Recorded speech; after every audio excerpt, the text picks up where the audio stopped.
좋은 아침입니다. 목요일입니다. 우리에게 주신 말씀 시편 96편입니다. 1절에서 13절까지 함께 보겠습니다. 새 노래로 여호와께 노래하라. 온 땅이여 여호와께 노래할지어다. 여호와께 노래하여 그의 이름을 송축하며 그의 구원을 날마다 전파할지어다. 그의 영광을 백성들 가운데에 그의 기이한 행적을 만민 가운데에 선포할지어다. 여호와는 위대하시니 지극히 찬양할 것이요 모든 신들보다 경외할 것이며 만국의 모든 신들은 우상들이지만 여호와께서는 하늘을 지으셨음이로다. 존귀와 위엄이 그의 앞에 있으며 능력과 아름다움이 그의 성소에 있도다. 만국의 족속들아 영광과 권능을 여호와께 돌릴지어다. 여호와께 돌릴지어다. 여호와의 이름에 합당한 영광을 그에게 돌릴지어다. 예물을 들고 그의 궁정에 들어갈지어다. 아름답고 거룩한 것으로 여호와께 예배할지어다. 온 땅이여 그 앞에서 떨지어다. 모든 나라 가운데에서 이르기를 여호와께서 다스리시니 세계가 굳게 서고 흔들리지 않으리라. 그가 만민을 공평하게 심판하시리라 할지로다. 하늘은 기뻐하고 땅은 즐거워하며 바다와 거기에 충만한 것이 외치고 밭과 그 가운데에 있는 모든 것은 즐거워할지로다.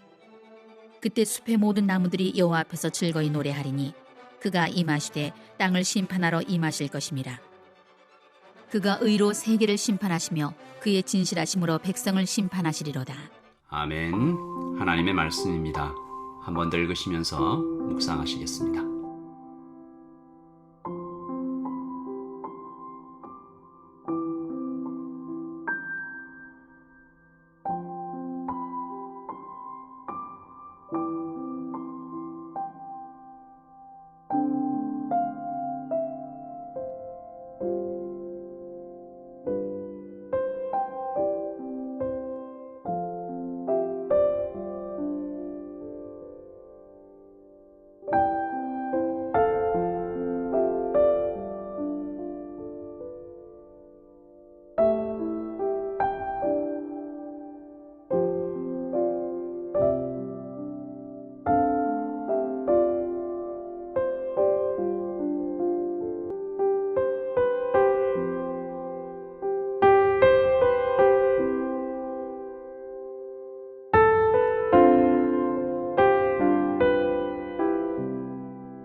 어제 우리는 급한 일보다 더 급하게, 중요한 일보다 더 중요하게 하나님을 예배하자라는 시인의 초청을 들었습니다. 오라, 우리가 기뻐 춤추며 즐겁게 하나님을 찬양하자. 오라, 우리가 굽혀 경배하며. 왜요? 그 이유를 시인은 하나님은 크신 분이기 때문이다. 그리고 지금도 온 세상과 우주 만물을 경영하신 분이다. 또 나를 보며 부족하고 연약하고 넘어지고 엎어지는 나를 보며 근심하시는 아버지이기 때문이다 라고 얘기하죠. 어제 이 삽과 포클레인 이야기를 말씀드렸는데 꾀를 쓰자라는 말이 아니고 팩트가 그렇다는 얘기입니다. 그래서 성경에 자주 나오는 표현이 있죠. 어리석다. 이 하나님을 모르는 것, 그분을 가장 중요하게 예배하지 않는 것, 예배를 나의 삶의 가장 중심에 두지 않는 것, 이것은 그러면서 또 다른 일에 바쁜 사람, 이 사람은 못됐다 혹은 나쁘다 그 이전에 불쌍한 것입니다. 어리석은 것이죠. 집을 뛰쳐나가면서 내 맘대로 살래요 이 청소년들, 나쁘다 버릇없다 라고 얘기하기 전에 불쌍하게 봐야 되는 것이죠. 이유가 무엇이든 그 청소년은 참 좋은 아버지를 만나보지 못한 것입니다. 보지 못하고 경험하지 못한 것이죠. 불쌍한 것입니다. 그 청소년은 비가 내리는 겨울 도시 한복판에서 우산도 없이 걸어가고 있는 것이죠. 불쌍한 거죠. 오늘 시인이 새 노래로 여호와께 노래하라 라고 외칩니다. 그동안에 했던 노래들도 하나님을 정말 찬양하는 그런 기쁜 노래였는데 오늘은 더 새롭다. 격정에 사로잡혀서 소리치고 있는데 그는 이 2절에 보시면 여호와께 노래하며 그의 이름을 송축하며 그의 구원을 날마다 전파할지어다. 그러니까 이 좋은 소식을 나만 알고 있어서는 안 되겠다라는 감격과 그리고 일종의 부채의식을 갖고 있는 거죠. 그래서 오늘 이 시인의 고백을 통해서 그의 격정과 부채의식의 이유를 좀 살펴보겠습니다. 그가 바라보고 있는 것이 있습니다. 그것을 바라보고 그는 격정에 사로잡히고 부채의식을 느끼고 있는 거죠. 이 3절입니다. 그는 하나님의 영광을 보고 있습니다. 3절, 그의 영광을 백성들 가운데서 그의 기이한 행적을 만민 가운데서 선포할지어다. 나는 봤다라는 거죠. 그래서 이것을 선포해야겠다. 하나님께서 영광을 또 그의 백성들에게 베풀고 계시는 장면인데요. 기적을 보이시고 있는 장면입니다. 우리도 이것을 알죠. 하나님은 그 영광을 베풀고 계시다.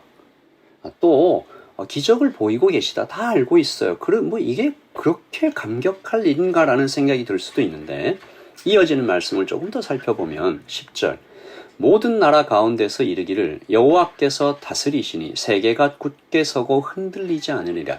그가 만민을 공평하게 심판하시리라. 11절 보시면요. 하늘은 기뻐하고 땅은 즐거워하며 바다와 거기에 충만한 것이 외치고 밭과 그 가운데 있는 모든 것이 즐거워할지고 그때 숲의 모든 나무들이 여호와 앞에서 즐거이 노래할지니. 어떤 장면인가요? 우주적인 장면이죠.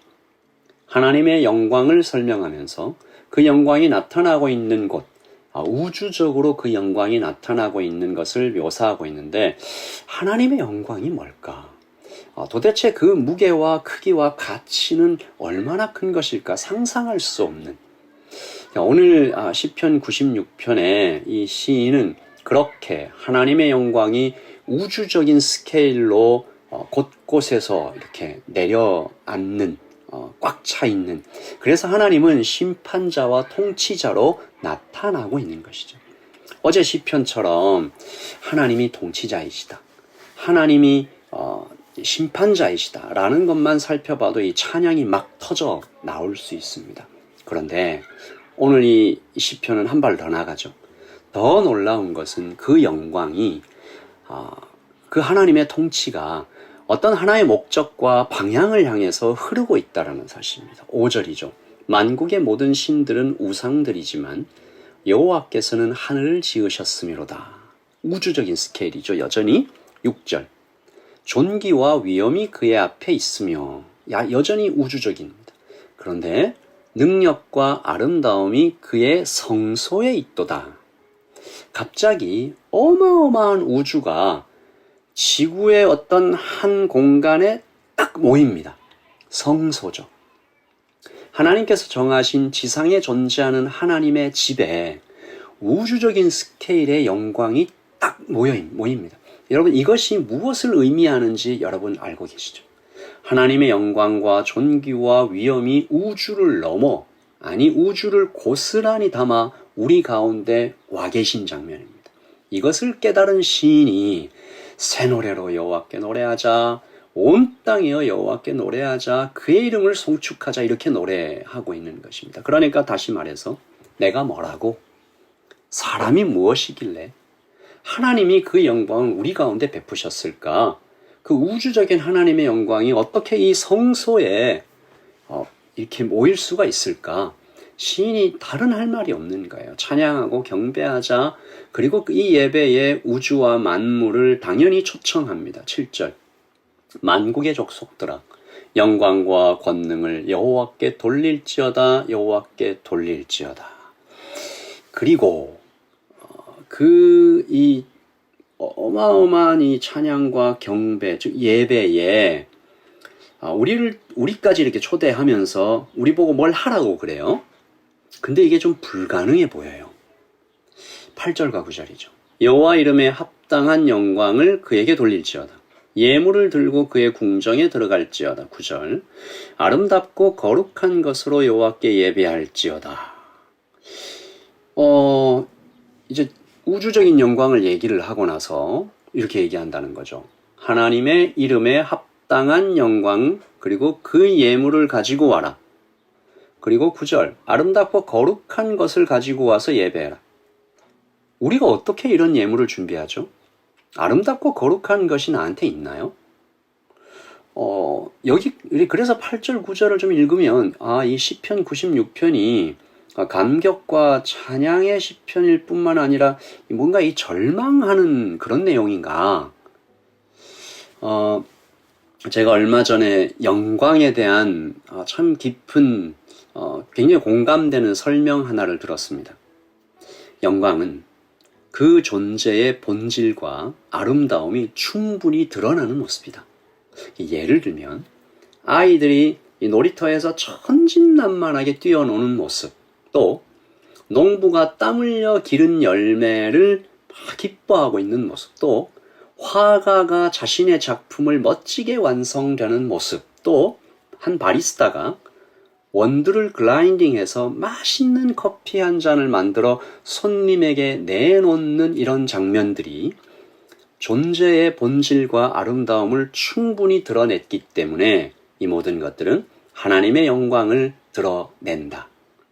다시 말해 하나님의 원창조물에 사람의 크리에이티비티, 하나님이 주신 거죠. 그 창의력을 더해서 더 좋은 것을 만들어내는 장면들은 하나님의 영광을 드러낸다.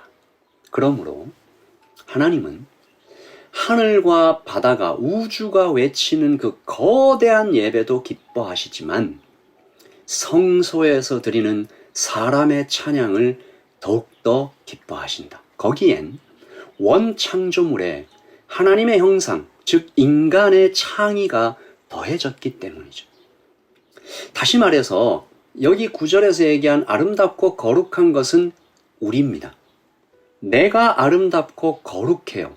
하나님의 사랑이 몰아쳐서 집중된 존재, 나는 주님 안에서 거룩하고 아름답습니다.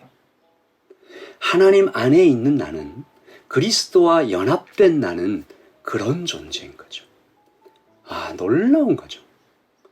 하나님께서 심판주요 창조자로 이 땅을 다스리심을 시인이 찬양하는 것처럼 우리도 그렇게 찬양하는데, 그 중심에 들어가 보면 나를 우주의 한복판에 두시고 하나님의 창조물들의 너의 크리에이티비티를 더하면 그것이 얼마나 거룩하고 아름다운 것이 되어 하나님의 영광이 된다는 것을 기억해라.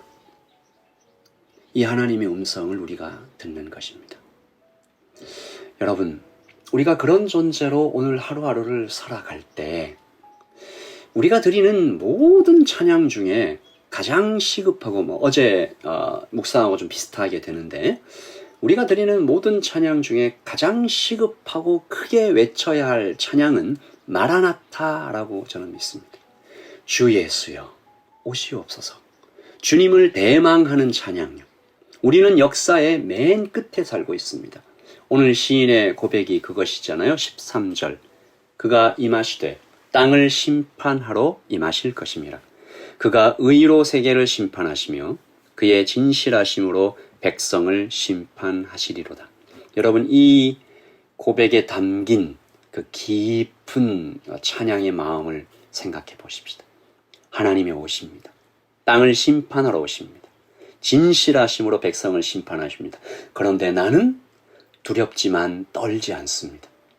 기뻐함으로 기다립니다. 나는 주님의 그 창조의 중심에 있는 하나님의 영광을 드러내며 살다가 주님을 대망하는 존재입니다. 여러분, 오늘 하루를 시작하면서 우리도 그렇게 마라나타라고 좀 기도하면 좋겠습니다. 주님 어서 오시옵소서. 오늘 하루하루를 주님의 영광을 드러내며 또 살아갑니다. 하나님께서 주신 이 원창조물들에 하나님이 주신 또 크리에이티비티를 더해서 더 나은 것들로 하나님을 경배할 뿐만 아니라 주님이 오시는 것들을 기다리며 이 온 세상에 주님이 정말 좋으신 분이라고 외치는 사람 되게 하여 주시옵소서. 참 좋은 아버지를 만난 우리의 기쁨을 누리는 하루가 되기를 소원합니다. 기도하겠습니다. 하나님 아버지, 하늘이 기뻐하고 땅이 즐거워하며 밭과 그 가운데 있는 모든 것이 즐거워하는 것처럼 하나님, 우리도 하나님을 즐거워하는 오늘이 되게 하여 주시옵소서. 하나님께서 여호와의 이름에 합당한 영광, 즉 주님과 합한 나를 드리라고 하십니다.